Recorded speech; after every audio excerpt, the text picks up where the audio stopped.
मैं कुछ दिल दहलाने वाले आंकड़ों से अपनी बातचीत की शुरुआत करना चाहूँगा और उसके बाद फिर अपन जानने की ये कोशिश करेंगे कि फ़िलिस्तीन का ये संकट वास्तविक संकट है या पैदा किया हुआ संकट है, और इस फ़िलिस्तीन के संकट में आज जो स्थिति है उस स्थिति के लिए अपराधी कौन है।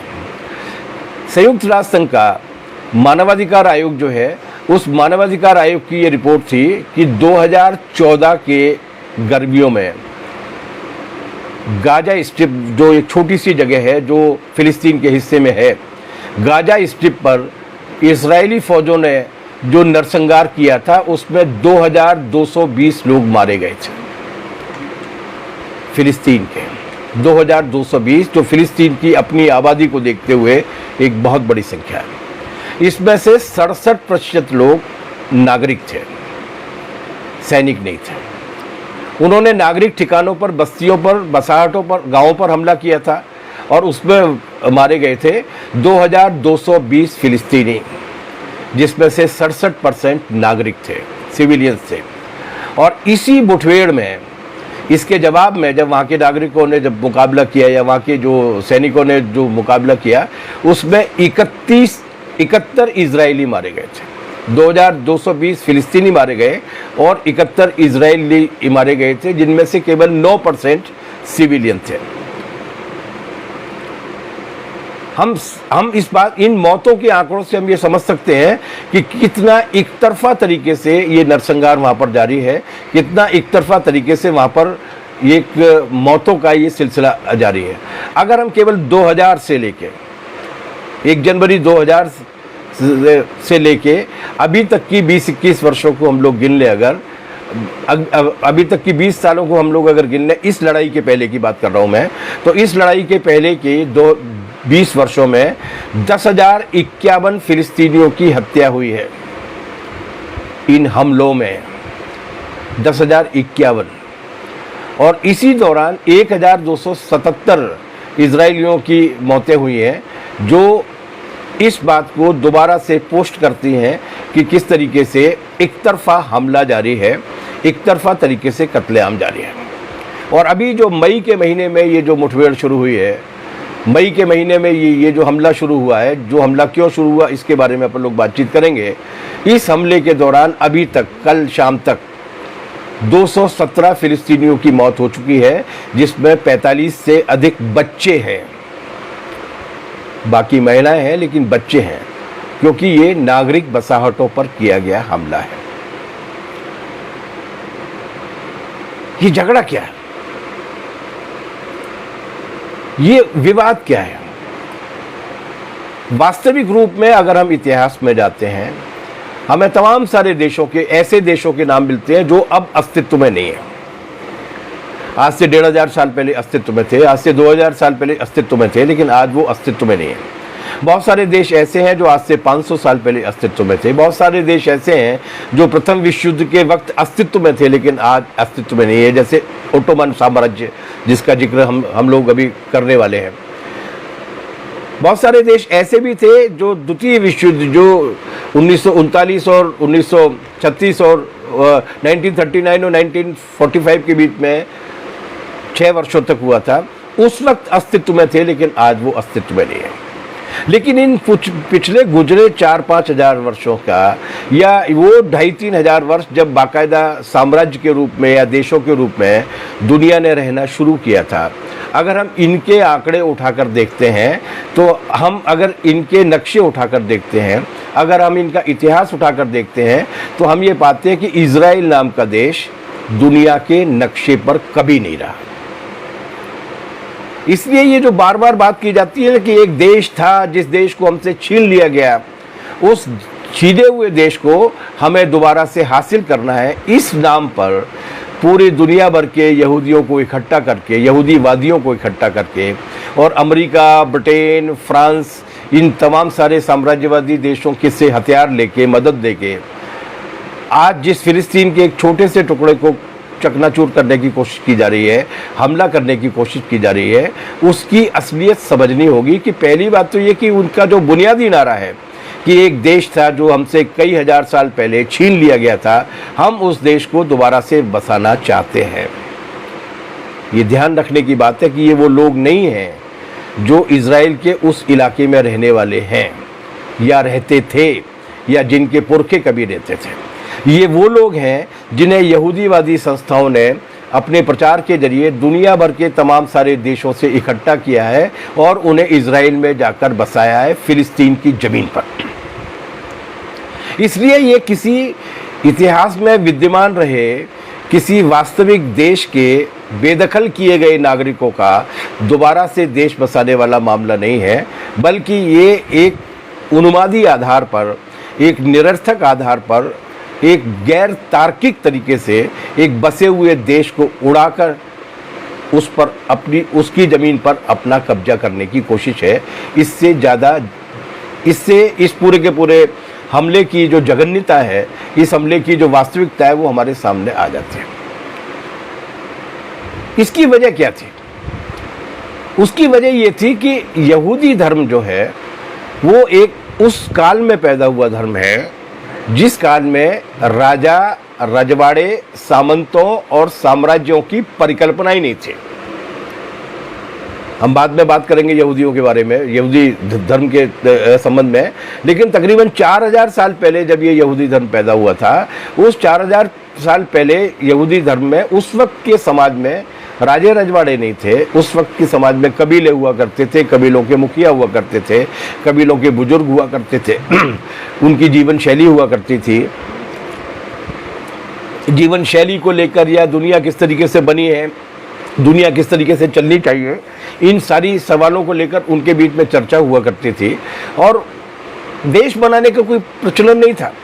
इसलिए यहूदी धर्म की एक ख़ास बात यह है कि उस यहूदी धर्म में देश का कंसेप्ट नहीं है, भौगोलिक सीमा वाले राष्ट्र राज्य की अवधारणा नहीं है, बल्कि सही अर्थों में अगर कहा जाए तो उसमें उसका निषेध है, उसमें उसका प्रोहिबिशन है, उसमें सेना बनाए जाने पर रोक है,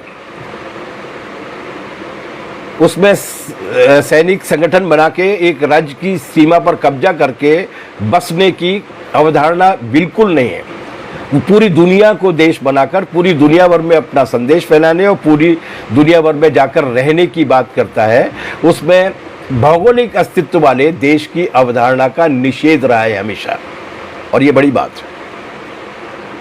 और ये बड़ी बात है इसीलिए हम ये पाते हैं कि दुनिया भर में यहूदियों की तादाद जितनी भी है वो हर एक देश में पाए जाते हैं, हमारे देश में भी पाए जाते हैं। अपन आखिर में बातचीत करेंगे कि हमारे देश में वो कहाँ है, और इजराइल वाला तर्क अगर चल गया तो उसका नतीजा हमारे ऊपर क्या निकलने वाला है।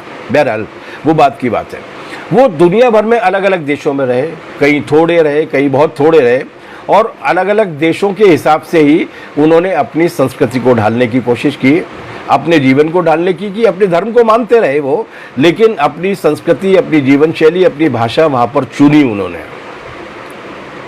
आज भी इजराइल के बाद, फिलिस्तीन के इलाके के बाद दुनिया में बहुत बड़ी संख्या में, आबादी के अनुपात में अगर बहुत बड़ी संख्या में यहूदी कहीं रहते हैं तो उस देश का नाम है ईरान, जो शिया इस्लाम को मानने वाले लोगों का देश है। और उनको कई बार वहाँ से निकालने की कोशिश की, जो इस्लामी फंडामेंटलिस्ट फोर्सेज है उन्होंने भी उनको परेशान करने की कोशिश की और दूसरे तरीके से भी उन यहूदियों को वहाँ से निकालने की कोशिश की, लेकिन वो वहाँ से निकले नहीं। उन्होंने कहा कि हमारा धर्म यहूदी धर्म है, लेकिन हमारी भाषा, हमारी तहजीब, हमारी जीवन शैली और हमारा मुल्क ईरान है, हम इसको छोड़ के नहीं जाएंगे। तो दुनिया में अलग अलग जगहों पर रहे, देश बनाने की आवश्यकता उनको कभी पैदा नहीं हुई। पहली बात 1897 में यहूदीवादियों का एक सम्मेलन हुआ। इस सम्मेलन में पहली बार यह प्रस्ताव पारित किया गया कि हमारी भूमि पर हमारा देश होना चाहिए। उसके पहले 1897 के पहले, 1897 के पहले इस तरीके की कोई मांग भी नहीं थी, इस तरीके की कोई बातचीत भी नहीं थी। और ये सम्मेलन यहूदियों का सम्मेलन नहीं था, याद रखने की आवश्यकता है। ये सम्मेलन यहूदीवादियों का सम्मेलन था। ये सम्मेलन ज्यूज का सम्मेलन नहीं था, ये सम्मेलन जियोनिस्ट का सम्मेलन था। इसका मतलब क्या होता है? इसका मतलब अगर समझना है हमें तो इसका फ़र्क वही है जो फ़र्क हिंदू और हिंदुत्व के बीच में होता है। ये जिस हिंदुत्व की बात आज इस देश में की जा रही है, उस हिंदुत्व का हिंदू धर्म की परंपराओं से, हिंदू धर्म की धारणाओं से कोई रिश्ता नहीं है। और ये बात हम नहीं कह रहे हैं जो इस हिंदुत्व की खतरनाक विचारधारा के खिलाफ हैं, बल्कि ये बात हिंदुत्व का शब्द जिन्होंने निर्माण किया था, जिन्होंने पहली बार उस शब्द को कॉइन किया था, विनायक दामोदर सावरकर ने, उन्होंने अपनी वो हिंदुत्व नाम की किताब में ये लिखा है कि इसका हिंदुत्व, इस हिंदुत्व का, जिस हिंदुत्व की बात हम कर रहे हैं, जिसके आधार पर हम इस देश में राज चलाना चाहते हैं, उसका हिंदू धर्म की परंपराओं से या मान्यताओं से कोई रिश्ता नहीं है। ये एक ख़ास तरीके की शासन प्रणाली है। तो जो हिंदू और हिंदुत्व में अंतर है, जो तालिबान और ओसामा बिन लादेन के, अल-कायदा के इस्लाम में और वास्तविक इस्लाम में, पॉलिटिकल इस्लाम में और रिलीजियस इस्लाम में जो अंतर है, वही अंतर यहूदियों और यहूदीवादियों के बीच में है। और इसीलिए जब इन्होंने ये सम्मेलन करने की कोशिश की थी तो इस सम्मेलन का विरोध हुआ। इस 1897 के सम्मेलन को सबसे पहले किया जाने वाला था म्यूनिख में। उस जमाने में जर्मनी में सबसे बड़ी संख्या में यहूदी रहते थे। उनका ज़्यादातर व्यापार पर, ज़्यादातर धंधों पर, ज़्यादातर मतलब वाणिज्य पर उनका प्रभाव था, ताकतवर थे वो। और इसीलिए, और उसमें भी जर्मनी में भी सबसे ज़्यादा उनकी नागरिकता वाला शहर हुआ करता था म्यूनिख। वो उस म्यूनिख में सम्मेलन करने वाले थे, लेकिन जर्मनी के यहूदियों ने ही उनका विरोध किया और उन्होंने कहा कि इस सम्मेलन की आवश्यकता नहीं है। क्यों?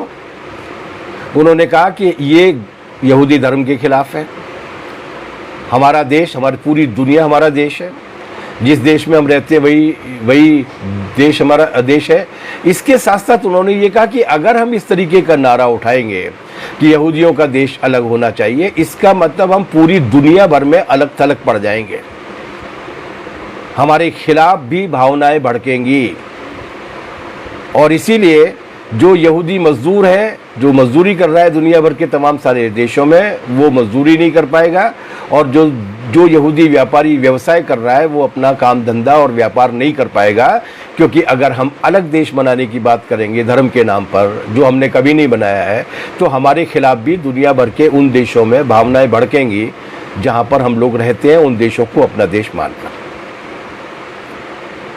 और ये विरोध करने वाले केवल प्रगतिशील यहूदी नहीं थे जो रिफॉर्मिस्ट थे, ये विरोध करने वालों में ऑर्थोडॉक्स यहूदी भी शामिल थे, जो सिनेगोग में, जो उनके के पूजा स्थल होते हैं, सिनेगोग के जो रब्बी थे, सिनेगोग में जो रेगुलर नियमित रूप से प्रार्थनाएं करने के लिए जाते थे, वो भी कहते थे कि नहीं, अलग देश नहीं चाहिए। और विरोध इतना ज़बरदस्त था कि उस विरोध की वजह से म्यूनिख में जो सम्मेलन होने वाला था, उस म्यूनिख के सम्मेलन को उन्हें स्थगित करना पड़ा। और म्यूनिख की बजाय उस सम्मेलन को उन्हें स्विट्जरलैंड के शहर बासेल में ले जाना पड़ा, क्योंकि यहाँ सबसे बड़ी यहूदी पॉपुलेशन होने के बाद भी, एक मजबूत शहर होने के बाद भी आबादी के हिसाब से, वहाँ पर वो सम्मेलन नहीं कर पाए क्योंकि यहूदियों ने विरोध किया।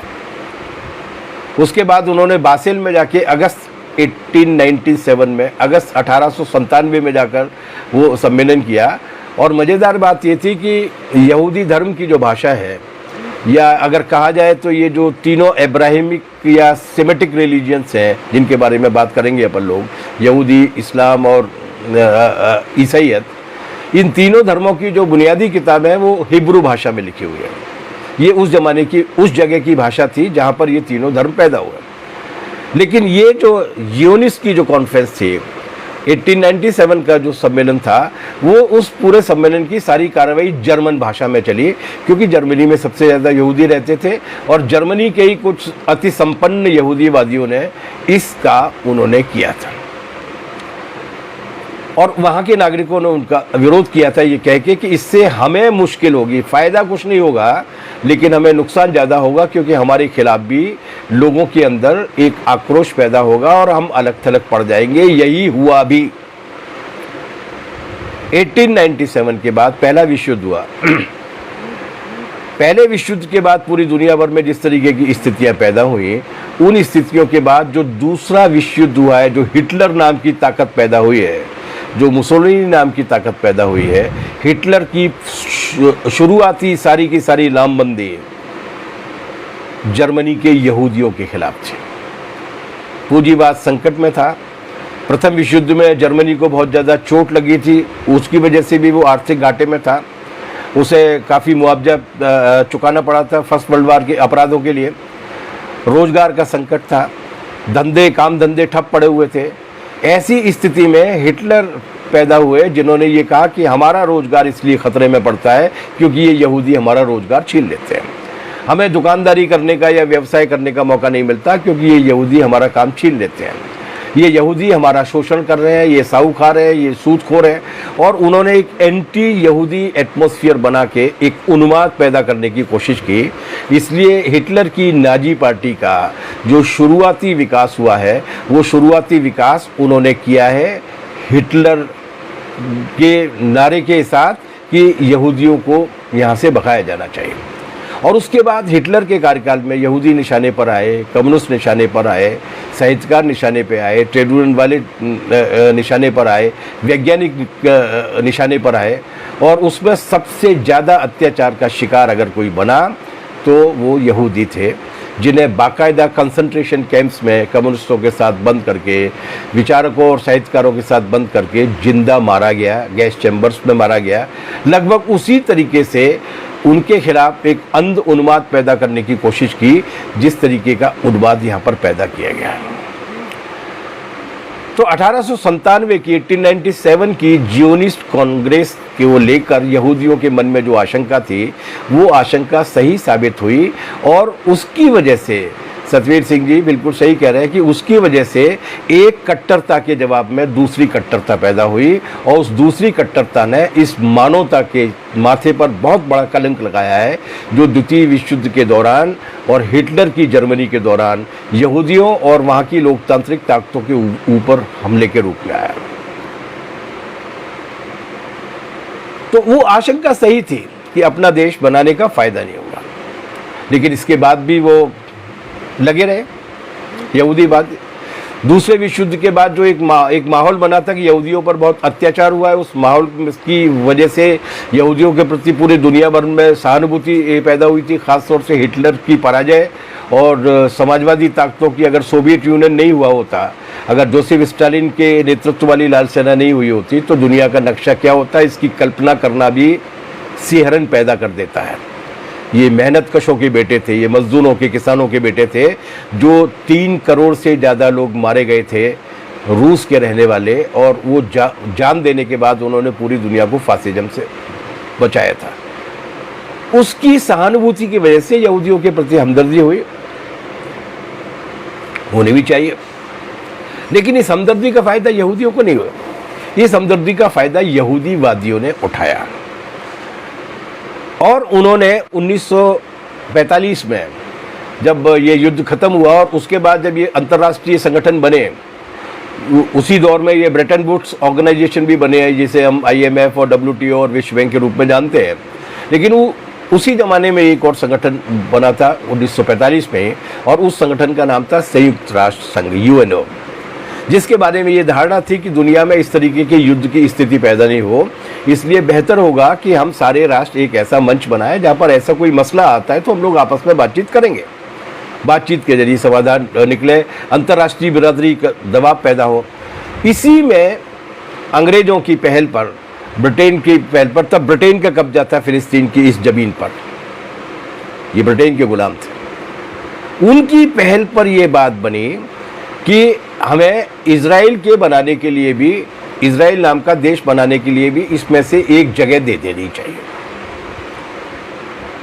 तो 1947 में ये फैसला उन्होंने संयुक्त राष्ट्र संघ में कराने की कोशिश की, और एक हद तक वो कामयाब भी रहे कि फिलिस्तीन की वो ज़मीन जिस पर ये दावा करते हैं कि यहाँ पर उनके पुरखे कभी 3-4 हज़ार साल पहले रहा करते थे, वहाँ पर अब्राहम पैदा हुए थे, तो वो हमारी ज़मीन है। 1947 में द्वितीय विश्व युद्ध के बाद पैदा हुई हमदर्दी की रोशनी में साम्राज्यवाद की साजिश की वजह से ब्रिटेन ने जिस ज़मीन पर वो कब्जा किए हुए था उस ज़मीन को आज़ाद कराने के पहले उन्होंने अपने उसमें ये फैसला लिया कि यहाँ पर इसका एक हिस्सा जो है वो उनके लिए दे दिया जाएगा। ये है विवाद की जड़। जो देश नहीं था उस देश को बनाने का आपने एक गैर कानूनी फैसला ले लिया। वास्तविकता क्या थी? इस तरीके की लाइफ में बहुत सारे आंकड़े देने से कोई वो बोझिल हो जाता है, लेकिन फिर भी कुछ संदर्भ के लिए समझने की आवश्यकता थी। जब ये जो जियोनिस्टों का सम्मेलन हुआ था स्विट्जरलैंड के बासेल नाम के शहर में, उस वक्त फिलिस्तीन की कुल आबादी थी 6 लाख।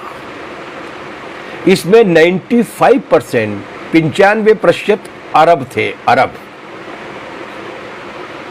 और अरब केवल मुस्लिम नहीं थे, ईसाई भी थे। केवल 5% यहूदी थे 1897 में। जिस जमीन पर जाकर हम अपना देश बनाएंगे का वो नारा दे रहे थे, उसकी 6 लाख की आबादी में से केवल 5% आबादी मुसलमानों की आबादी थी। पहले ये ओटोमन साम्राज्य का हिस्सा हुआ करता था। ओटोमन साम्राज्य मतलब मोटा मोटी कह सकते हैं कि तुर्की साम्राज्य। उसको प्रथम विश्व युद्ध में हराने के बाद अंग्रेजों ने यहाँ पर कब्जा कर लिया, और जैसा कि मैंने आपसे कहा कि दूसरे विश्व युद्ध के बाद जो हमदर्दी पैदा हुई थी यहूदियों के प्रति, उसका फ़ायदा उठाकर उन्होंने ये काम किया। 1947 में इस नए देश के लिए थोड़ी ज़मीन देने का फैसला हुआ। उस समय भी 1947 में भी फिलिस्तीन में की जो आबादी थी उसमें अरब थे 13,50,000 और फिलिस्तीनी यहूदी करीब 6.5 लाख थे, और इनका कब्जा केवल 6% ज़मीन पर था। 1947 में जब ये प्रस्ताव पारित किया जा रहा है दोबारा से कि एक टुकड़ा इनको दे देना चाहिए, उस वक्त भी इनकी आबादी बहुत कम थी। 13,50,000 अरब थे और फिलिस्तीनी यहूदी करीबन 6.5 लाख थे। केवल 6% ज़मीन पर इनका कब्जा था। लेकिन ब्रिटेन की पहल पर और साम्राज्यवाद की पहल पर इनको 56% ज़मीन दे दी गई।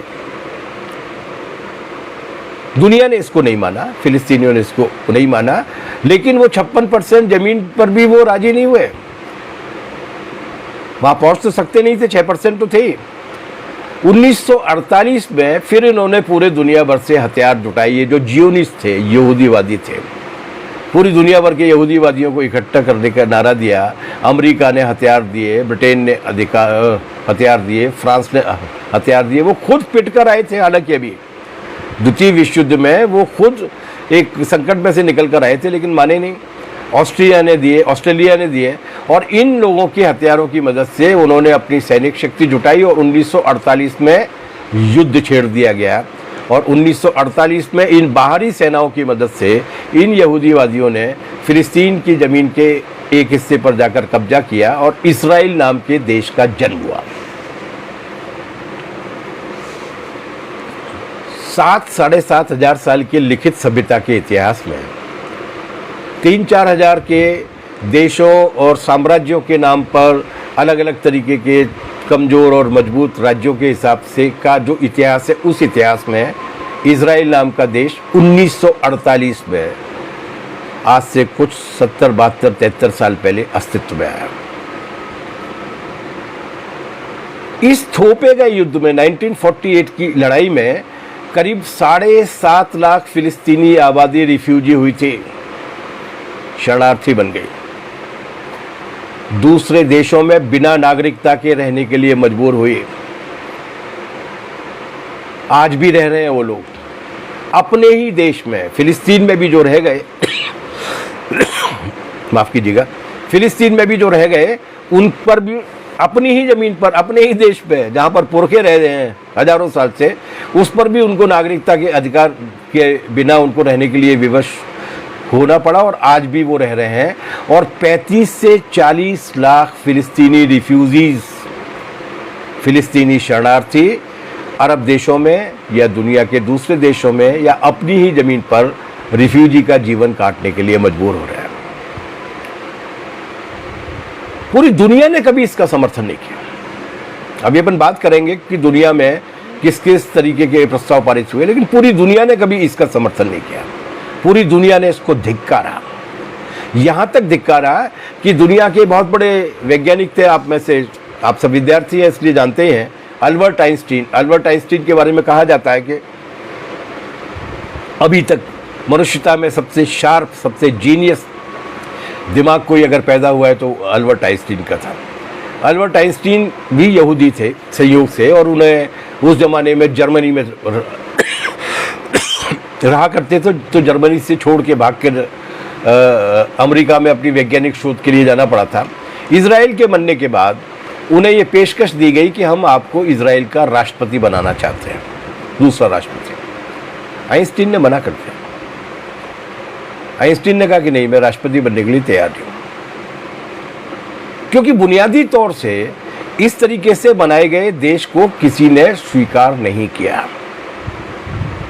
ये है इतिहास, जिसे इस तरीके से तोड़ मरोड़ के पेश करने की कोशिश की जा रही है जैसे कि वो बहुत ज़्यादा दमन का शिकार रहे, बेचारे दमन का शिकार रहे, लेकिन जर्मनी के हिटलर के दमन का शिकार रहे, और जिस तरीके के दमन का वो खुद शिकार रहे यहूदीवादी ने, उसी तरीके के दमन का शिकार आज वो फिलिस्तीन के नागरिकों को बनाने की कोशिश कर रहे हैं।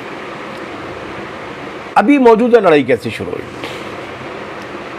मौजूदा लड़ाई की शुरुआत ये हुई कि शेख जर्रा नाम की एक जगह, यरूशलेम नाम की एक जगह है। यरूशलेम दुनिया के प्राचीनतम शहरों में से एक। अभी अपन बात करेंगे इसके बारे में।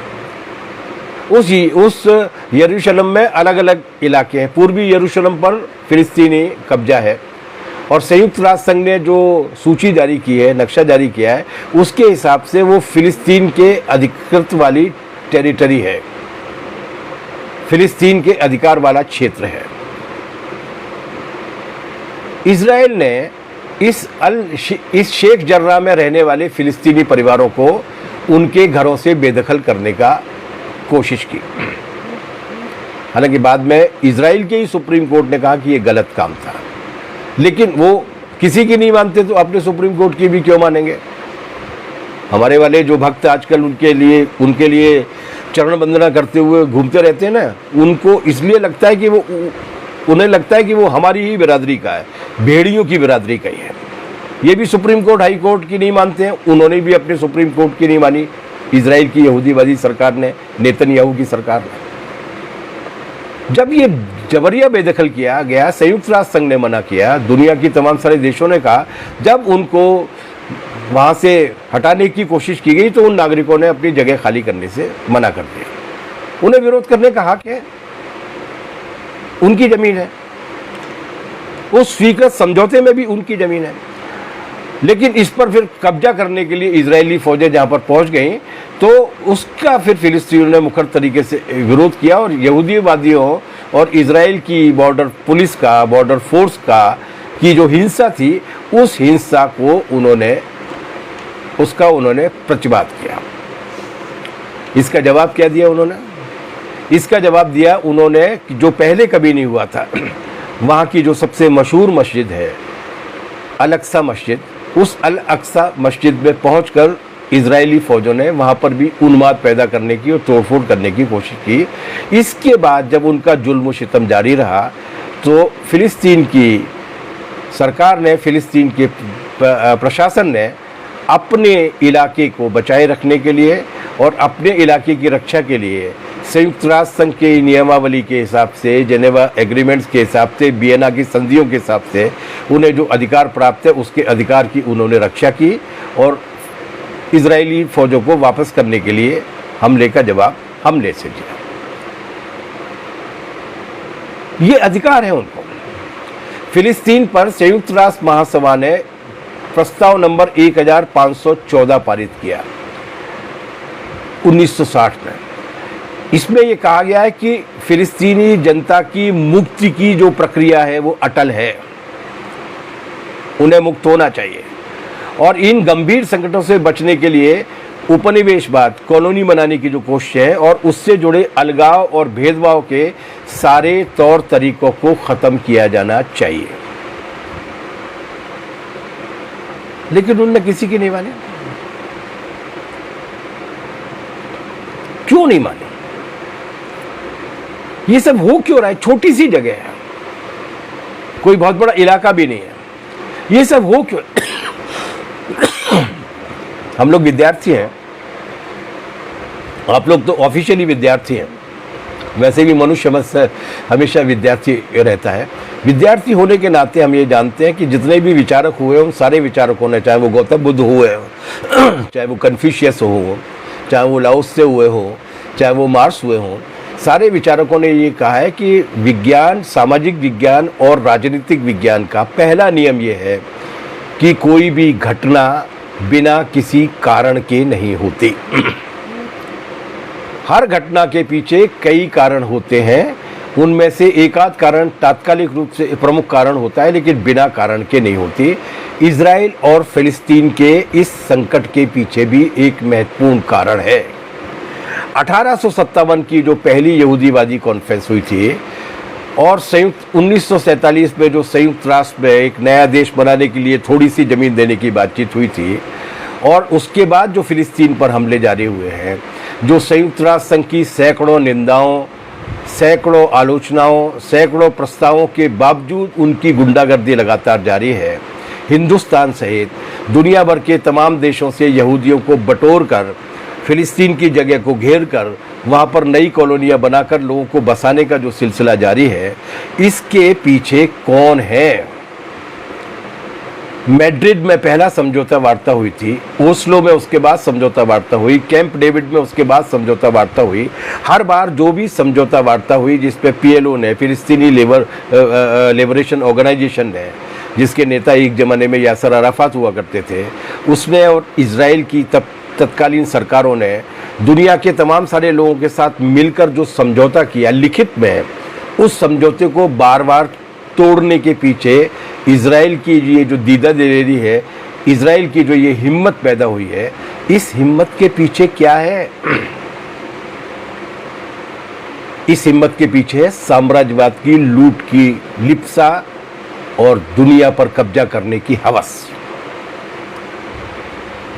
और वही वजह है कि पहला जो जियोनिस्ट सम्मेलन जिसकी बार बार मैं बात कर रहा हूँ, उस जियोनिस्ट कॉन्फ्रेंस के लिए फंड जुटाने और उसको स्पॉन्सर करने का काम उस वक्त के साम्राज्यवादी देशों ने किया था, जिसमें ऑस्ट्रिया भी शामिल था। ऑस्ट्रिया 1948 में जो हमला हुआ था, जैसे कि मैंने आपसे कहा कि उस वक्त ब्रिटेन का कब्जा था। ब्रिटेन ने अपनी ही फौजों के जरिए इस एक ज़मीन के खास हिस्से पर कब्जा कराने के लिए फिलिस्तीन पर जो हमला करवाया था यहूदीवादियों के जरिए, उसके पीछे ब्रिटेन, अमेरिका थे। और उसके बाद से जितनी भी ये हमलों की लहर चल रही है, उनको जितना भी सैनिक मदद और आर्थिक मदद मिल रही है, उस सब के पीछे अमेरिका और साम्राज्यवादी देश, वो पूरी निर्लज्जता के साथ। UNO में, संयुक्त राष्ट्र संघ में, अगर दुनिया में सबसे ज़्यादा प्रस्ताव अगर किसी एक देश के खिलाफ पारित हुए हैं तो उस देश का नाम है इजराइल, जिसके करीबन 202 के आसपास सदस्य देश हैं UNO। और वहाँ जब जब वोटिंग हुई है तो 90% वोटिंग ऐसी हुई है जब पूरे दुनिया के 200 देशों ने एक तरफ वोट दिया है और इजराइल के पक्ष में केवल एक वोट पड़ा है, और वो वोट है संयुक्त राज्य अमेरिका का, USA का। पूरी दुनिया जिसको धिक्कार कर रही है, उसके साथ आखिर तक खड़ा हुआ है अमेरिका। उसकी वजह क्या है? इजराइल जब बना था तब हैरी ट्रूमैन उसके राष्ट्रपति हुआ करते थे, उसके बाद आइजनहावर आए, उसके बाद कैनेडी आए, उसके बाद वो दुष्ट लिंडन बी जॉनसन आया जिसने वियतनाम पर बर्बरता की थी, उसके बाद निक्सन आए, उसके बाद फोर्ड आए, उसके बाद जिमी कार्टर आए, उसके बाद रोनाल्ड रीगन आए, उसके बाद छोटे और बड़े बुश बाप और बेटे आए, बिल क्लिंटन आए, बराक ओबामा आए। तमाम सारी पार्टियां बनती गईं, लेकिन बदलती गईं, तमाम सारे राष्ट्रपति आते गए, लेकिन उन्होंने कभी भी इजराइल के सवाल पर अपनी राष्ट्र की नीति को नहीं बोला। क्यों? इसलिए कि उनका सामरिक हित है। जब मधु जी ने याद दिलाया कि जब पूरे दुनिया भर के देश एक तरफ हुआ करते थे और इजराइल की इस कार्रवाई की निंदा करते हुए संयुक्त राष्ट्र संघ में प्रस्ताव पास करते थे कि ये गुंडागर्दी रोकी जानी चाहिए, अमेरिका अपने वीटो के अधिकार का इस्तेमाल करता था ताकि इजराइल के खिलाफ कार्रवाई नहीं हो। ऐसा क्या है? अब तो ये सब बदल गए, अब तो बाइडेन आ गए। सुनते हैं कि उनकी वो जो वाइस प्रेसिडेंट है कमला हैरिस, उनकी छोटी बहन जो सीनेटर हैं, उन्होंने भी एक ट्वीट किया है और ट्वीट में उन्होंने इजराइल की इस गुंडागर्दी की निंदा की है और फिलिस्तीन के अधिकारों की हिमायत की है। लेकिन क्या बाइडेन साहब की नीतियां बदल जाएंगी? क्या नहीं बदलेंगे, इसलिए कि ये बाइडेन की नीति नहीं है, ट्रूमैन की नीति नहीं है, कार्टर की नीति नहीं है, क्लिंटन की नीति नहीं है। ये वहाँ के साम्राज्यवादी वर्ग की नीतियां हैं जो पूरी दुनिया पर अपना वर्चस्व कायम करना चाहता है और उसकी वजह ये और यही वजह है कि पूरे वो दुनिया भर के प्रस्तावों को वो बिल्कुल भी स्वीकार करने के लिए तैयार नहीं है। जैसे मैं 2-3 प्रस्तावों की उदाहरण आपको दे रहा हूँ। यूएनओ, संयुक्त राष्ट्र संघ की जो मानवाधिकार परिषद है, उसका गठन हुआ 2006 में और 2006 से 2013 तक 7 वर्षों के दौरान उसने इजरायली हुकूमत की निंदा और भर्त्सना करने वाले 45 प्रस्ताव पारित किए, 45। कुल मिलाकर इन 7 वर्षों के दौरान देशों के बारे में जितने प्रस्ताव पारित किए गए, पूरी दुनिया, लीबिया के बारे में, इराक के बारे में, अफगानिस्तान के बारे में, ग्रेनेडा के बारे में, क्यूबा के बारे में भी पारित किए हैं। लेकिन इन सारे देशों के प्रस्तावों को एक तरफ कर दिया जाए, उससे ज़्यादा प्रस्ताव केवल इसराइल के खिलाफ पारित हुए और सारे प्रस्ताव यूनानिमस थे, सर्वसम्मत थे। सबने एक सुर से निंदा की कि ये जो फिलिस्तीन के इलाके में इजरायली नरसंहार चल रहा है, उसको रोका जाना चाहिए। पूरी दुनिया उसके खिलाफ। 1967 से लेकर 1989 के बीच में, ये तकरीबन 22 साल का दौर आता है, इस बीच में इजराइल के फिलिस्तीन और अरब देशों पर जो हमले किए गए हैं, उनको लेकर संयुक्त राष्ट्र संघ में इन 22 सालों के दौरान 1967 से 1989 के बीच में 131 प्रस्ताव पारित किए गए हैं। पूरी दुनिया के सारे देशों के खिलाफ जितने प्रस्ताव पारित किए गए इन 22 वर्षों में, उससे ज़्यादा प्रस्ताव इसमें पारित किए गए। अभी 2020 में 4 नवंबर को संयुक्त राष्ट्र महासभा की एक कमेटी है डीकोलोनाइजेशन की, अनउपनिवेशीकरण की। उपनिवेश मतलब किसी दूसरे देश की जमीन पर कब्जा करके हथिया लेना। भारत भी एक जमाने में उपनिवेश रहा था अंग्रेजों का। तो दुनिया में जितने भी उपनिवेश हैं वो समाप्त किए जाने चाहिए। इसके लिए अनउपनिवेशीकरण की, डीकोलोनाइजेशन की एक कमेटी बनाई गई है संयुक्त राष्ट्र संघ की ओर से। उसमें 193 देश हैं। उन्होंने भी इजराइल की निंदा करते हुए 4 नवंबर 2020 को 7 प्रस्ताव पारित किए और उन 7 प्रस्ताव में उन्होंने कहा कि गोलन हाइट से लेके जहाँ पे सीरियाई नागरिकों का उत्पीड़न किया जा रहा है, उससे लेकर फिलिस्तीन तक की जिस जमीन पर इजराइल ने कब्जा किया है, उसको खाली कराया जाना चाहिए। 193 देशों की डीकोलोनाइजेशन की कमेटी का 2020 का प्रस्ताव। एक अंतर्राष्ट्रीय न्यायालय, इंटरनेशनल कोर्ट ऑफ जस्टिस, जहां पर दुनिया के तमाम सारे देश अपना मुकदमा लेकर जाते हैं।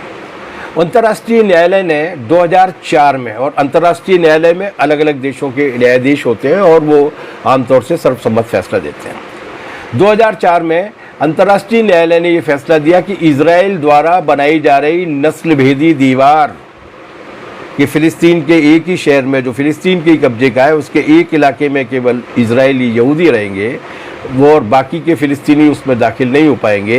ये जो नस्ल भेदी दीवार बनाई गई है इजराइल द्वारा, वो अंतर्राष्ट्रीय कानूनों के खिलाफ है।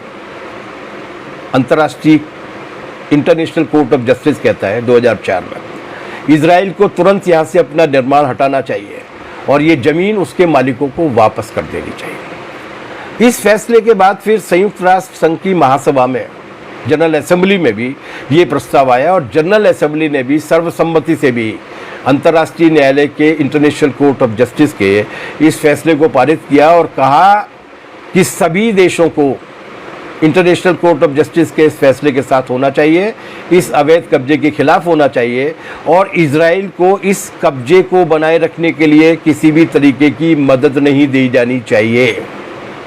ये निर्देश जारी किया उन्होंने, लेकिन अमेरिका ने नहीं माना। साम्राज्यवादी देशों की इतनी ज्यादा दिलचस्पी क्यों है? जरा सा भूखंड है, उसमें इजराइल को बिठाने की इतनी ज्यादा दिलचस्पी क्यों है? बहुत सादा सी बात है साथियों। सादा सी बात यह कि दुनिया पर अगर कब्जा जमाना है तो पश्चिम एशिया का ये जो इलाका है, वेस्टर्न मीडिया इसको ईस्ट एशिया कहता है, मध्य पूर्व कहता है, ये जो इलाका है वो काफी रणनीतिक महत्व का, इसकी जो भौगोलिक स्थिति है, वहां पर अगर एक उनकी चौकी बन जाती है, एक उनका सैनिक अड्डा बन जाता है, एक उनका चाटुकार बैठ जाता है, तो उसके बाद उन्हें एशिया और अरब देशों, खासतौर से अरब देशों की छाती पर और बाकी एशिया पर अपनी धौंस जमाने के लिए अपना अड्डा बनाने में बहुत आसानी रहेगी। उनके लिए बहुत मुफीद जगह है, स्ट्रेटेजिक अहमियत है। ठीक यही स्ट्रेटेजिक अहमियत अफगानिस्तान की थी, जिसका उन्होंने बंटाढार कर दिया और अपनी चौकी वहां पर बना ली। लेकिन उससे भी ज़्यादा बड़ी अहमियत इस इलाके की है। एक वजह तो ये है कि वो एशिया और अरब के देशों पर नियंत्रण करने के लिए, और दूसरी वजह यह है कि इन देशों के दुर्भाग्य से इनकी ज़मीन के नीचे दुनिया का सबसे ज़्यादा प्राकृतिक तेल है और प्राकृतिक गैस है, बेशकीमती तेल है। और इस वक्त पूरी दुनिया भर की अर्थव्यवस्था की बुनियाद में है ऑयल एंड नेचुरल गैस, ये पेट्रोल, डीजल और प्राकृतिक गैस, उस पर कब्जा करना। अब तो कम से कम उन अंधे लोगों की आंखें खुल गई होंगी जो अब 20 साल गुजरने वाले हैं कि ये जो इराक पर हमला किया गया था कि उसने बायोलॉजिकल वेपन्स बना लिए हैं, दुनिया को नष्ट करने वाले हथियार बना लिए हैं। अब तो अमेरिका ने भी मान लिया ना कि ऐसे कोई हथियार नहीं थे, लेकिन वहाँ की एक धर्मनिरपेक्ष सरकार पर हमला किया गया, इराक को पूरा तहस-नहस कर दिया गया। आज इराक नाम का एक मजबूत देश था, उसको 3-4 टुकड़ों में बांट दिया गया, जहाँ पर कोई सत्ता नहीं है, कबीले आपस में संघर्ष कर रहे हैं। किस लिए? क्योंकि वहाँ की जो तेल संपदा थी, उस तेल संपदा पर अमेरिका के बड़ी कॉरपोरेट कंपनियों को कब्जा करना था, जो उन्होंने कर लिया। देश जाए भाड़ में, उसका संविधान जाए तेल लेने के लिए, मानवता मरती रहे, तेल के कुओं पर उनका कब्जा होना चाहिए। जो काम उन्होंने इराक में किया, सद्दाम हुसैन को बिना किसी अपराध के दोषी ठहरा के, वो काम वो निरंतर तरीके से नियमित रूप से करना चाहते हैं। वहाँ पर इजराइल में अपनी चौकी खोलकर नेतन्याहू टाइप के इन जरखरीद बेईमान राजनेताओं के जरिए, ताकि वो वहाँ की तेल संपदा पर और पूरी अरब और इन सारी चीज़ों पर कब्जा करते रहें। लोग मरते मरे, अंतर्राष्ट्रीय कानून कुचले जाते हैं तो कुचले जाएं। ठीक यही वजह है, ठीक यही वजह है जिसकी वजह से भारत की जनता हमेशा इजराइल की बर्बरता के खिलाफ रही है। हमेशा भारत की जनता हमेशा फिलिस्तीन की जनता और फिलिस्तीन की जनता के मुक्ति आंदोलन के साथ रही। एक आम राजनीतिक सहमति रही है इस देश में, और ये आम राजनीतिक सहमति महात्मा गांधी से लेकर कम्युनिस्टों तक, पंडित जवाहरलाल नेहरू से लेकर सरदार पटेल तक, जयप्रकाश जी से लेकर चौधरी चरण सिंह तक, सारी राजनीतिक धाराओं के बीच में ये आम सहमति रही है कि इजराइल की गुंडागर्दी की खिलाफत होनी चाहिए, फिलिस्तीन की जनता की मुक्ति होनी चाहिए। हमने उनकी मदद की है। हमारा देश संयुक्त राष्ट्र संघ में हमेशा उनके साथ खड़ा रहा है। हमने उनको संयुक्त राष्ट्र संघ का सदस्य बनाने के लिए फिलिस्तीनी लिबरेशन ऑर्गेनाइजेशन, माफ कीजिएगा, संयुक्त राष्ट्र संघ में देश सदस्य बनते हैं। भारत की पहल पर दुनिया के तमाम सारे देशों को इकट्ठा किया हम लोगों ने नॉन अलाइन मूवमेंट के वक्त, गुटनिरपेक्ष आंदोलन के वक्त, और हमने फिलिस्तीन लिबरेशन ऑर्गेनाइजेशन को संयुक्त राष्ट्र संघ का मेंबर बनवाया था, जो उस वक्त देश नहीं था, एक संगठन था। क्यों? अभी मैं सुन रहा था जब ये नई बहस शुरू हुई, और कुछ भक्त लोग, भक्तों के साथ तो ये कि कौवा कान ले गया तो वो कौवे के पीछे भागते हैं। लेना एक ने देना दो, लेकिन इजराइल के साथ है, क्योंकि मोदी ने कह दिया है। अब मोदी विदेश नीति के बारे में कितने प्रामाणिक है वो तो बात की बात है, लेकिन उनका जो सोच है वो कितना जघन्य है वो हम लोग देखते रहे हैं। खैर, इस वक्त हम उनके बारे में बातचीत नहीं कर रहे हैं। मेरे पास अटल बिहारी वाजपेयी जी के भाषण की एक क्लिप आई, रामलीला मैदान में वो बोल रहे हैं। जनता पार्टी की सरकार जब 1977 में बनी थी, 78 की या 77 की आखिर की आम सभा है, मोरारजी देसाई जी भी मंच पर हैं, और उसमें बोलते हुए वो अटल बिहारी वाजपेयी जी कह रहे हैं कि हमारे देश की नीति हमेशा से रही है, हम फिलिस्तीन की जनता के साथ रहे हैं, फिलिस्तीन की जनता की मुक्ति होनी चाहिए, इजराइल को अपने कब्जे की ज़मीन को खाली करना चाहिए। क्यों बोल रहे हैं अटल जी? इसलिए कि इस देश की स्वीकृत नीति नहीं है। हमने साम्राज्यवाद को भुगता है, और हमने साम्राज्यवाद को भुगता है इसलिए हम जानते हैं कि साम्राज्यवाद अगर एक बार वहां पर अड्डा जमा लेगा तो वो बात केवल वहीं तक खत्म नहीं होगी। अंधियारा अगर एक जगह भी सलामत है तो दुनिया की रोशनियां सुरक्षित नहीं है। अगर एक भी जमीन के टुकड़े को उपनिवेश बनाया जाता है तो दुनिया की बाकी जमीन और देश की राजनीति भी सुरक्षित नहीं है। हम जानते हैं, हम मानते भी इस बात को, इसलिए हम उनके साथ हैं। केवल वही लोग नहीं रहे जो अंग्रेजों के राज में अंग्रेजों की चरण बंधन करते हुए टेढ़े हुए जाते थे, जो माफ़ीनामे लिख लिख के अपना हैंड राइटिंग सुधारा करते थे, जो अभी न जाओ छोड़ कर के दिल अभी भरा नहीं का गाना रानी के सामने गाया करते थे कि मत जाओ, जो चरण वंदना किया करते थे, वो चरण वंदना करने वाले लोग ही इजराइल के साथ रह सकते हैं। वो जो ट्रंप को अब की बार ट्रंप सरकार का नारा लगा के उस अधपगले अमेरिकी राष्ट्रपति को दोबारा से जितवाने के लिए काम न किया करते थे, जो उनके आगे ढोक दिए जा रहे थे, केवल वही उनके साथ रह सकते हैं जो साम्राज्यवाद के अधीन बनकर, साम्राज्यवाद के चाटुकार बनकर, साम्राज्यवाद की छीजन पर अपना गुजारा करना चाहते हैं। केवल वही लोग जिनका इस देश के साथ, जिनका दुनिया की मानवता के लोकतांत्रिक अधिकार के साथ रिश्ता नहीं है, केवल वही उनके साथ रह सकते हैं। भारत कभी नहीं रहा उनके साथ। महात्मा गांधी ने बहुत क्लियर कट स्टेटमेंट दिया था, और अभी भी हमने क्लियर कट दिया। ये केवल पिछले कुछ वर्षों से, जब से ये हम दो और हमारे दो वाली सरकार आई है, तब से हमारी सरकार के पांव डगमगाने लगे हैं। संयुक्त राष्ट्र संघ में ये पहला मौका है। पहले हम प्रस्ताव रखा करते थे इजराइल की निंदा में, फिलिस्तीन के समर्थन में। ये पहला दौर आया है जब हमारी सरकार ऐसे प्रस्तावों पर, जब 193 देश फिलिस्तीन के पक्ष में वोट दे रहे होते हैं, एक अमेरिका इजराइल के पक्ष में वोट दे रहा होता है, तब हम तटस्थ खड़े होते हैं कि ना हम इधर हैं ना हम उधर हैं, हम तटस्थ हैं। इतनी ज़्यादा शर्मनाक साम्राज्यवाद के आगे समर्पणकारी नीति इस देश में कभी नहीं है,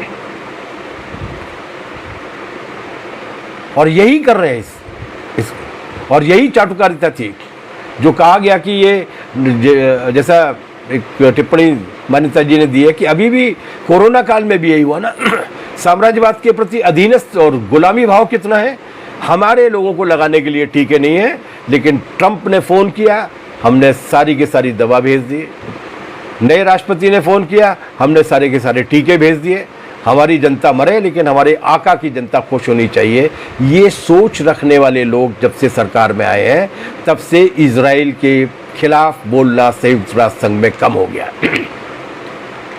ये भारत की जनता की मनस्थिति नहीं है, इस बात को समझना पड़ेगा। ये 70 साल में पहली बार हुआ है कि हम 135 करोड़ का देश अपनी राय रखने के लिए कभी ओबामा का मुंह ताकते हैं, कभी ट्रंप का मुंह ताकते हैं, कभी बाइडेन का मुंह को ताकते हैं। इसलिए हमें ये समझना पड़ेगा कि इजराइल की ये जो बर्बरता है वो सारे अंतर्राष्ट्रीय कानूनों, पारित किए गए विभिन्न अंतर्राष्ट्रीय प्रस्तावों को अंगूठा दिखाने वाली है। और हमारी सरकार जो कर रही है, ये भारत की आम स्वीकृत विदेश नीति का निषेध कर रही है, उल्लंघन कर रही है। और जैसा कि कहा जाता है कि सरकारें जब विफल होती हैं, जनता को मैदान में उतरना पड़ता है, क्योंकि देश अंततः जनता का होता है। सरकारें उसमें केवल काम चलाओ जिम्मेदारियों को निभाने के लिए नियुक्त की जाती है। अगर वो उन जिम्मेदारियों को निभाने की स्थिति में नहीं है तो जनता को उठना पड़ेगा। उनके संगठनों को फिलिस्तीन की हिमायत में आवाज़ उठानी पड़ेगी। आवाज़ उठानी पड़ेगी कि फ़िलिस्तीन की जनता का हक मिलना चाहिए, आवाज़ उठानी पड़ेगी कि अंतर्राष्ट्रीय शांति कायम होनी चाहिए, और इसलिए भी आवाज़ उठानी पड़ेगी ताकि ये दुनिया हमारे जीने के लायक बनी रहे। क्योंकि एक बार अगर ये धींगा मुस्ती की दुनिया बन गई तो उसके बाद क्या नतीजा होगा इसकी कल्पना नहीं की जा सकती। मैं सिर्फ संकेत दे रहा हूँ आपको। 4000 साल पहले अब्राहम पैदा हुए, यरूशलेम के पास की किसी पहाड़ी के पास उन्होंने प्रवचन दिया, उनकी खुदा के साथ बातचीत हुई और एक धर्म उन्होंने शुरू किया। और 4000 साल बाद आप उस धर्म को मानने वाले लोग कहते हैं कि हमारी ज़मीन वो थी, हम वहाँ पर पहुँच रहे हैं। 2700 साल पहले गौतम बुद्ध यहाँ पैदा हुए थे। गौतम बुद्ध के धर्म और दर्शन को मानने वाले लोग जितने लोग भारत में नहीं है, उससे सैकड़ों गुना लोग दुनिया के तमाम सारे देशों में पाए जाते हैं। कल को कुछ अधपगले लोग अगर ऐसे ही किसी स्विट्जरलैंड या अमेरिका के शहर में अंतर्राष्ट्रीय सम्मेलन बुद्धवादियों का करते हैं, जियोनिस्टों की तरह, और उसमें जाकर वो ये फैसला लेते हैं कि हमारी धर्म की जो आदि भूमि है वहाँ पर जाकर हम लोग रहेंगे, वही हमारा देश है, और वो पाटलिपुत्र में और कपिलवस्तु से लेकर पाटलिपुत्र तक और सारनाथ तक और हमारे भोपाल के बगल की सांची तक आकर अगर कब्जा कर लेते हैं ये कह के कि हमारे बब्बा का देश है, तो क्या होगा? ये कोई तर्क है? ये कोई तार्किकता है? ये कोई विवेक की बात है? लेकिन अगर एक बार ये परंपरा पड़ गई, एक बार अगर ये तर्क प्रभावशील हो गया, तो उसके बाद उसके वही नतीजे निकलने वाले हैं। इसलिए ये समझना पड़ेगा कि ये साम्राज्यवादी लूट का झगड़ा है। ये समझना पड़ेगा और ख़ास तौर से समझना पड़ेगा कि इसका धर्म के साथ कोई रिश्ता नहीं है। फिलिस्तीन पर कब्जे की लड़ाई किसी धर्म के विरुद्ध लड़ाई नहीं है। ये धर्म का आवरण उड़ाने की कोशिश की जा रही है, ये केवल उपनिवेश बनाने की कोशिश की जा रही है। जिस पूर्वी यरूशलेम पर कब्जा करने के लिए ये 2021 की मई में इस नए हमले की शुरुआत की गई है, शेख जर्राह से शुरू करके, उस 1 किलोमीटर से भी कम का दायरा है, 990 मीटर का दायरा है, जिस 990 मीटर का दायरा पूरी दुनिया की बेशकीमती ऐतिहासिक धरोहर है, क्योंकि यहाँ पर 3 धर्म पैदा हुए थे। तीनों धर्म के स्थापना करने वाले लोग वहाँ पर रहे किसी न किसी काल में, किसी न किसी समय में। आज उन पर ही हमला किया जा रहा है। ये माना जाता है कि अब्राहम जो सबसे पुराने पैगंबर हैं, वो वहीं पर थे और वहीं की एक पहाड़ी पर बैठकर उन्होंने ये प्रवचन दिया था कि और यहूदी धर्म की शुरुआत की थी, और उन्हीं का नाती था यहूदा, जिसके नाम पर इस धर्म की शुरुआत की गई। माना जाता है कि ईसा मसीह को वहीं पर सूली पर उसी 990 मीटर के दायरे में सूली पर चढ़ाया गया था, और वहीं पर वो ईसाई मान्यताओं के हिसाब से दोबारा से जीवित हुए थे। माना जाता है कि इस्लाम धर्म की घोषणा वहीं पर हुई थी, और इस्लामिक मान्यताओं के हिसाब से पैगंबर हज़रत मोहम्मद यहीं से खुदा के पास गए थे, और यही अब्राहम थे जिन्होंने मक्का की मस्जिद की तामीर की थी, जो खुद यहूदी थे, लेकिन मान्यता यह है कि मक्का की मस्जिद की तामीर करने वाले लोग थे। ये जो तीनों बड़े धर्मों के पुरखों की जो ज़मीन है, वो उस ज़मीन पर, उस यरूशलेम पर कब्जा करने के लिए बच्चों को मारा जाना, महिलाओं पर हमला किया जाना, इतनी बर्बरता जो है, ये बर्बरता बहुत गंभीर है। इसका धर्म के साथ कोई रिश्ता नहीं है। अब्राहम या इब्राहिम यहूदी कहते हैं, ईसाई और मुसलमानों के भी वो आदि पूर्वज हैं। तीनों ही मजहब की किताबों में इब्राहिम अलैहिस्सलाम है, वहीं से शुरू होती है। मक्का में जो काबा है उसकी बुनियाद भी हज़रत इब्राहिम साहब ने रखी थी, और हज़रत मोहम्मद साहब जो थे जिन्होंने इस्लाम धर्म की शुरुआत की, वो इन्हीं के वंशज थे। इब्राहिम पहले पैगंबर थे, हज़रत मोहम्मद के बारे में कहा जाता है कि वो आखिरी पैगंबर थे। इसलिए ये धार्मिक लड़ाई नहीं है, धर्म का बाना पहनाया जा रहा है, और धर्म का बाना पहनाने का मतलब क्या होता है, ये इसको हमसे ज़्यादा बेहतर कौन जाता है। हिंदुओं की रक्षा करने के लिए आए थे, हिंदुत्व को कायम करने के लिए आए थे, हिंदू खतरे हैं के नाम पर आए थे। क्या किया 7 साल के अंदर? अभी 26 मई को 7 साल इनके पूरे होने वाले हैं। जितने भी पब्लिक सेक्टर के उद्योग थे बंद, बेच दिए गए कौड़ियों के मोल, बैंकों का भट्टा बिठा दिया गया, प्राइवेट कर दी गई। इस देश में शिक्षा को विद्यार्थियों के हाथ से छीन लिया गया। शिक्षा को भी माल कमाने के जरिए के रूप में तब्दील कर दिया गया। इस कोरोना काल में हम लोग देख रहे हैं किस तरीके से स्वास्थ्य व्यवस्थाओं का भट्टा बैठ गया था, चरमरा गई थी, जिसकी वजह से लाखों की संख्या में लोग मर रहे हैं। ऑक्सीजन न मिल पाने की वजह से घुट घुट के मर रहे हैं। बेड न मिल पाने की वजह से अस्पताल की सीढ़ियों पर लेटे लेटे लोग मर रहे हैं। एक जरा जरा से इंजेक्शन और गोलियों की कमी है, पैरासीटामोल नहीं मिल रही है, विटामिन सी नहीं मिल रही है, एजिथ्रोमाइसिन नहीं मिल रही है। ये जरा जरा सी गोलियां गायब है बाजार में से, क्योंकि हमने सारी सार्वजनिक व्यवस्था का ठप्पा बिठा दिया।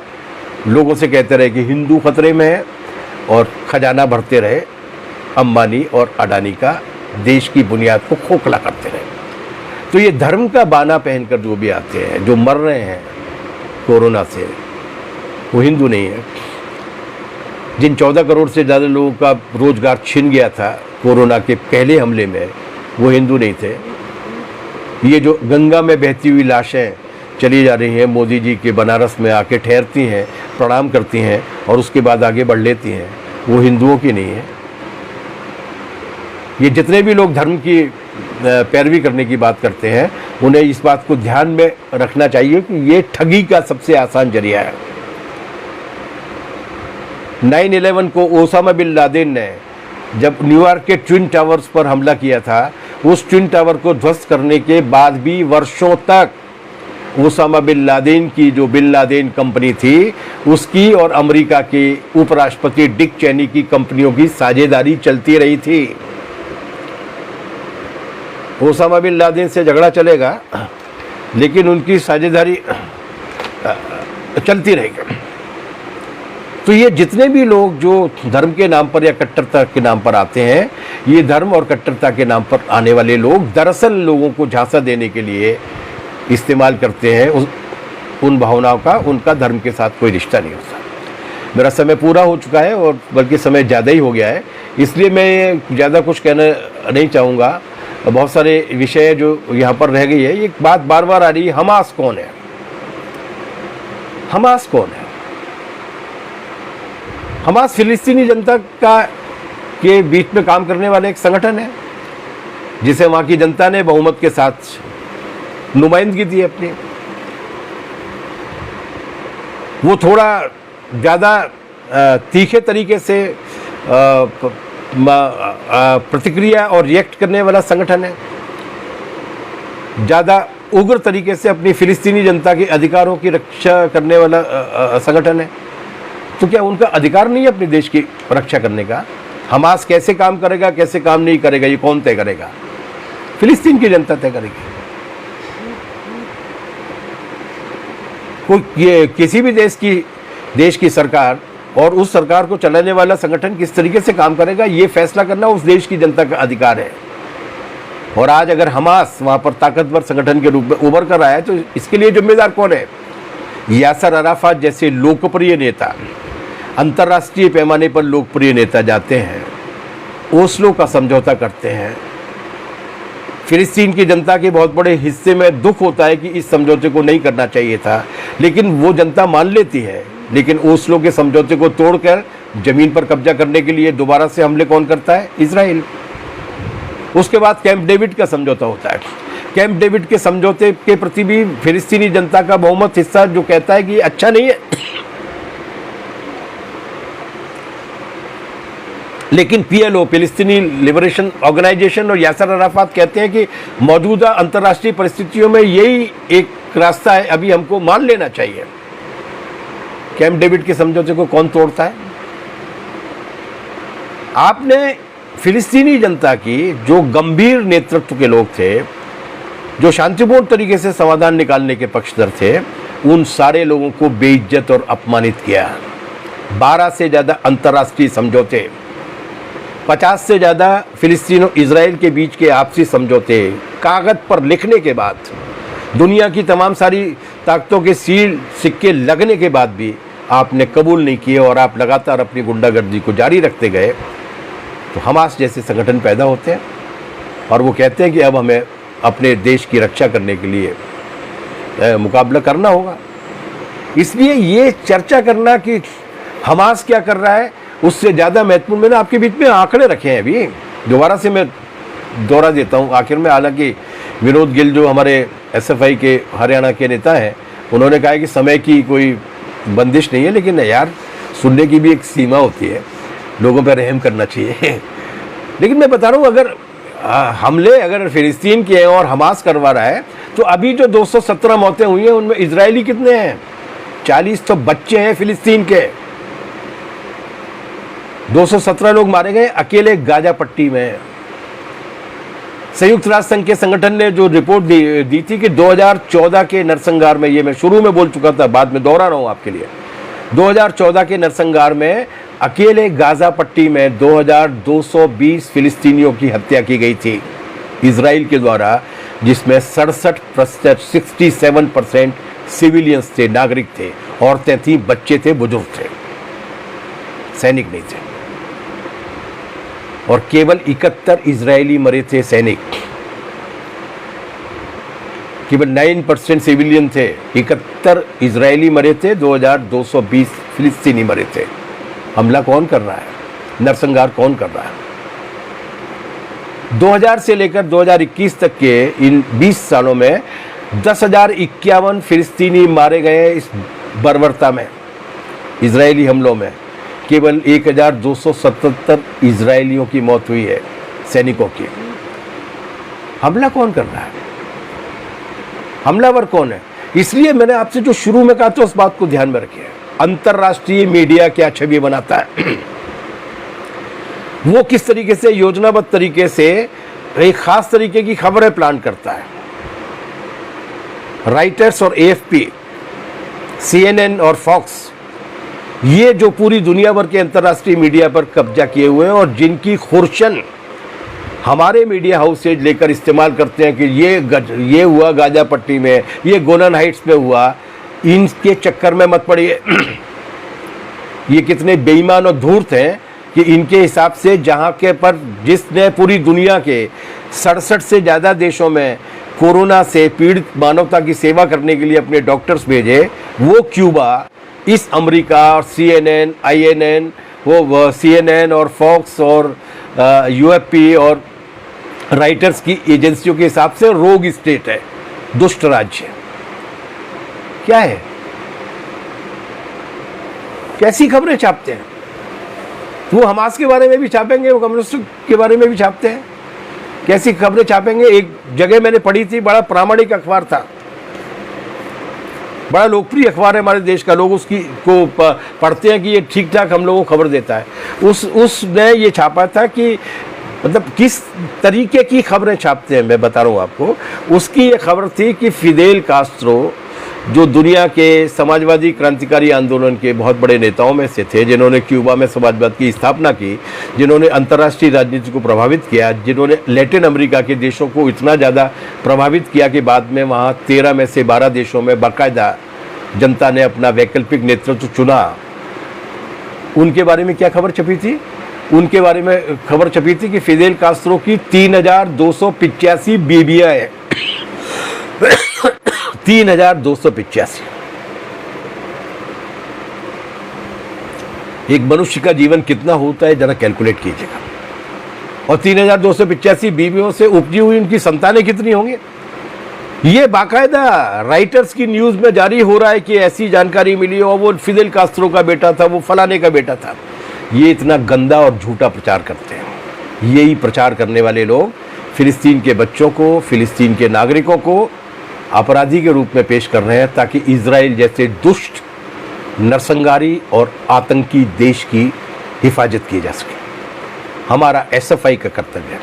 बिल्कुल आखिरी बात बोल रहा हूँ, जब हम स्टूडेंट फेडरेशन ऑफ इंडिया में शामिल हुए थे, तब नेल्सन मंडेला की मुक्ति की लड़ाई, तब यासर अराफात और PLO फिलिस्तीनी लिबरेशन ऑर्गेनाइजेशन की मुक्ति का संघर्ष, अफ्रीकी जनता की मुक्ति का संघर्ष, इयान स्मिथ के खिलाफ लड़ाई, पूरे अफ्रीका और लैटिन अमेरिका के सवालों को लेकर भी स्टूडेंट फेडरेशन ऑफ इंडिया आवाज़ उठाया करती थी। क्यों? क्योंकि अगर एक भी जगह अंधेरा है तो दुनिया की कोई भी रोशनी सलामत नहीं है। क्योंकि अगर एक भी जगह की जनता अगर गुलाम है तो दुनिया की बाकी की जनता की आज़ादी को भी सुनिश्चित नहीं रखा जा सकता। इसलिए आज अगर इजराइल फिलिस्तीन पर गुंडागर्दी कर रहा है, उसके खिलाफ बोलना भी हमारा कर्तव्य बनता है, क्योंकि आज अगर वहाँ पर ये सब नियम बन गया और यही तर्क लागू हो गया तो दुनिया की बाकी की मनुष्यता भी नहीं बचेगी। क्योंकि भेड़ियों की नस्ल दिखने में अलग अलग हो सकती है, लेकिन उनकी आँख और उनके दांत एक जैसे होते हैं। उनकी लपलपाती आँखें और उनके पूरी दुनिया की मानवता के लोकतंत्र और अधिकारों को चींचते हुए दांत एक जैसे होते हैं। और इन भेड़ियों के खिलाफ केवल इंसान बोल सकता है। भेड़िए मशाल जलाना नहीं जानते, हम मशाल जलाना जानते हैं। हम मशाल जलाएंगे, फिलिस्तीन की जनता के पक्ष में आवाज़ उठाएंगे, इजराइल की गुंडागर्दी के खिलाफ बोलेंगे और दुनिया में कानून के राज को कायम करने की बात करेंगे। Haryana student federation of India का बहुत बहुत आभार कि उन्होंने इस विषय पर मुझे बोलने का मौका दिया। थैंक यू, धन्यवाद।